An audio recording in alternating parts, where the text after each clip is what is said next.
Hey, உங்களுக்கு நகரத்துல நடக்கிற சுவாரஸ்யமான கதைகள் பிடிக்குமா? அப்போ அமராவதி பத்தி தெரிஞ்சுக்கணும். ஆந்திராவோட தலைநகரா வர வேண்டிய நகரம். ஆனா எல்லாமே தலைகீழா போயிடுச்சு. 2000 அமராவதி ஆந்திர பிரதேசத்தோட புது தலைநகரா அறிவிச்சாங்க. ரொம்ப ஹைடெக் உலகத்தரம் வாய்ந்த நகரமா இருக்கும்னு சொன்னாங்க. அரசாங்கம் விவசாயிகிட்ட இருந்து ஆயிரக்கணக்கான ஏக்கர் நிலத்தை வாங்கி பெரிய பெரிய கட்டிடங்கள், பசுமையான இடங்கள், ஸ்மார்ட் ரோடுகள்னு அட்டகாசமான திட்டங்களை காட்டுனாங்க. ஆனா சீக்கிரமே அரசியல் உள்ள வந்துடுச்சு. நிதி வரத்து நின்னு போச்சு, தலைமை மாறிடுச்சு. பெரிய சர்வதேச நிறுவனங்கள் எல்லாம் பின்வாங்கிட்டாங்க.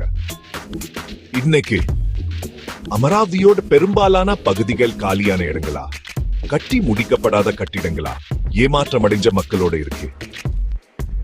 இந்தியாவோட அடுத்த சிங்கப்பூரா வர வேண்டியது இப்போ பலரால பேய் நகரம்னு சொல்லப்படுது. அப்போ நீங்க என்ன நினைக்கிறீங்க? அமராவதியை இன்னும் காப்பாற்ற முடியுமா, இல்ல இது தோல்வியுற்ற வாக்குறுதிகளுக்கு ஒரு பாடமா? உங்க கருத்துக்களை கமெண்ட்ஸ்ல சொல்லுங்க. இந்த கதையை உங்க நண்பர்களோ ஷேர் பண்ணுங்க. இன்னும் சுவாரஸ்யமான விளக்கங்களுக்கு சப்ஸ்கிரைப் பண்ண மறக்காதீங்க. Break Time.5